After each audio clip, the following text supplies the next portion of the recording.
Hello, in today's video I'll show you how to test your iPhone screen, battery and sensors using the Diagnostics mode.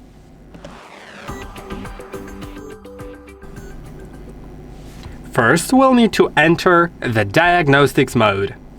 To do it, you'll need to, there are two methods. One only runs on iOS 27, the other one works on iOS 18, iOS 26 and iOS 27, but requires a bit more patience and sometimes doesn't work. So I'll show you both methods. First, the one that works on iOS 27 is going to be turning your phone off by pressing and holding on power in either of the volume buttons, then sliding to power off your device. Now you'll need to wait at least half a minute before you begin.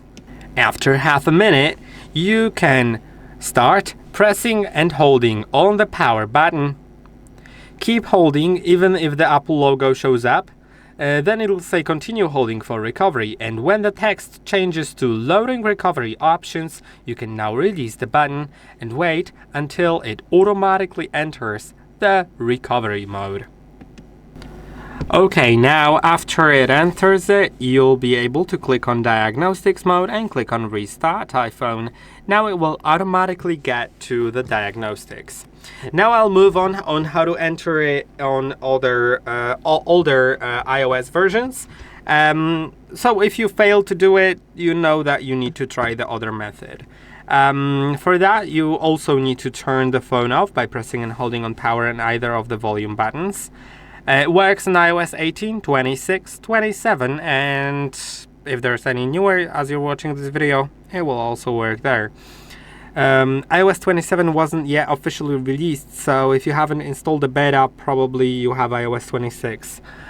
So now, after half a minute of waiting, after turning off the phone, you'll need to start pressing and holding on volume up and volume down at the same time, not the power button, just the both volume keys. And while doing so, plug in a charger that's already plugged into your plug in a charging cable that's already plugged into your computer or charging brick. And now when the Apple logo shows up, you can release the buttons and it should load. Now, the thing is that it sometimes doesn't work with some slower chargers, so you may need to try a different charger. Apple support website says that it should be at least 18 watts, so I don't think that's the most common charger. Like most common is I think 10 or about 10 watts, so it may not be sufficient, but a computer should work as well. Now you can see I've entered the diagnostics and repair on both phones. I'll use the other one.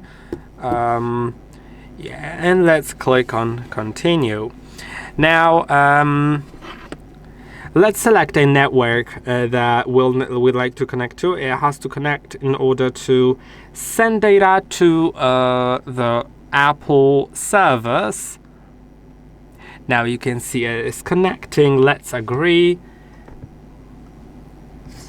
And I'll show you all the possible tests once it loads. We'll go through all of them because I think they are quite interesting what you can do. I'll show you how to use them and what they test. Let's do just a full overview. The first one is MRI. MRI is Mobile Resource Inspector, and it just does all the automatic tests, all the tests that don't require your user input. So let's begin with that. That is the most common type of test. It diagnoses the issues that you can't see yourself. It will take about 2 minutes, so I'll get back to you when it's done. And the result is there. As you can see, it has tested everything. If there's a green mark, it means the test was passed. Let's see the display authenticity. Yeah, it checks different things. It checks the authentication, presence, sensors, and stuff like that. For battery, for some reason, in the beta version of iOS 27, it always shows the yellow mark. Yellow mark indicates a potential issue. That doesn't mean there is for sure an issue. That there's just something that may, but doesn't have to, cause an issue. For example, the software. You can see the current OS version is iOS 27, and it's a beta version of iOS that is installed on my device, and it may cause issues. Now let's go back and let's approve it. By the way, it will be later visible in session history, which is great. You can now test the audio input. It is going to automatically play sounds, and you are just supposed to recognize whether the sound was played correctly without any distortion and stuff like that. Let's start the diagnostic. It will get me through everything. Yeah, so you should remove any case of cover and ensure that audio parts are free of dust and debris.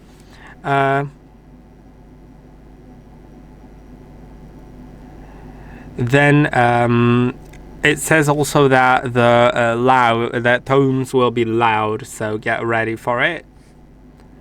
I'll now continue and I'll verify whether the bottom speaker works.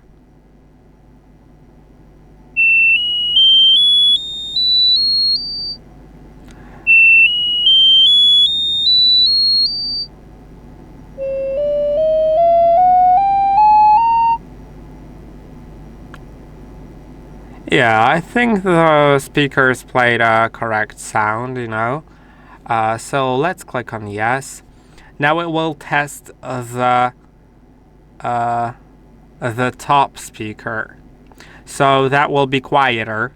Just check whether they're audible and not distorted.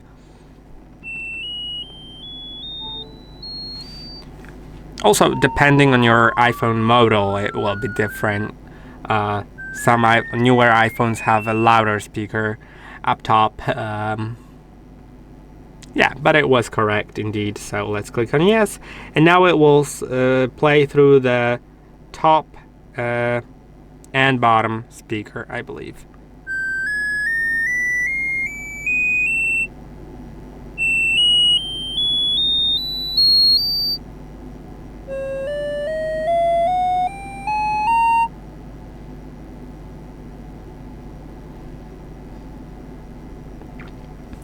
And you can also select whether yes or no. In my case it was correct, but I'll select no just to show you what the result is going to look like now.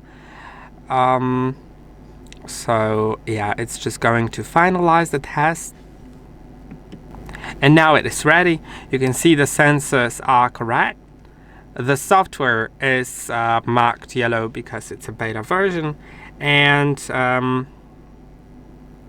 yeah, the speaker, the bottom speaker was correct. The receiver, I think the receiver is actually something else than the top speaker, but the top speaker was detected to be incorrect because I marked it as that.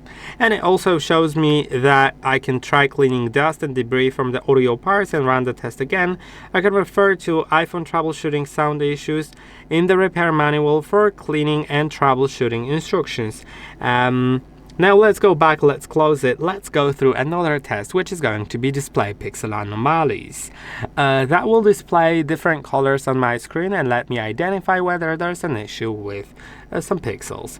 As you can see, it shows that I should mark on the screen where there are some issues. So when I click on continue, it will start displaying probably color red. Yes, color red. I'll lower the screen brightness to show you what it looks like in person. It's the camera brightness. It's basically this kind of red right now, and I don't see any problems, but let's say I do, just to demonstrate how to mark it. So you can see I can select where the issues are on the screen, then go further, mark it with 2 fingers by sliding with 2 fingers, mark it somewhere else. I can then switch back to compare. Yeah, and with 2 fingers, sliding left or right with 2 fingers will get you through all the steps. When you're done, click on done, and now it's tested. It will now, of course, give me a result. The result doesn't matter. What matters is that you see it yourself, that there's an issue there. So yeah, it just says that it was identified, because yes, it was. Now the next test is going to be multi-touch. It's going to test whether all the parts on your screen are working when it comes to touch. If you want to skip the test, you need to press on any button, or any physical button on your device. You can see when I go around the screen, the pixels will mark blue, the squares, and I need to mark them all in order to go through the test. If, let's just pretend this one doesn't work here, right? You can use multiple fingers, of course. And let's say it doesn't work, so I can't draw on it. I'll press on a button and I'll click on skip. Now it should probably, yeah, it'll just go out of it. So yeah, you'll know that way that something doesn't work on your screen when it comes to touch. Now the Face ID, it's a very simple test. It's pretty automatic. All you need to do is position the phone about an arm's length away from the phone. You don't need to remain still or look at the device during the test. You just need to hold it so it looks at your face. You don't need to look at the screen. You don't need to remain still. You just need to wait about a minute or two. I'll get back to you when it's done. And now has given me the correct result, which is great. Now the last one is also your test. You know, you can test it out on your own, and it's the camera image quality. You just take all the photos with all the lenses on your phone. On this one there's 3. There's one front lens and there's 2 lenses on the back. So I will need to take 3 photos. First one with the front camera. I'll clean it first to take a good enough photo. I can take a photo of myself or just anything to see how it looks. If there's something weird happening on the photo, then I can later zoom in on that photo and mark it. Let's click on continue. Let's click on done. Now the next is going to be the standard lens, the rear wide lens. So I'll take a photo. This one is okay. Let's click on continue. And now the ultra wide lens as well. Let's take a photo and let's use it. And I'll also click on continue. Now it will give me a red mark for selecting the front camera issue.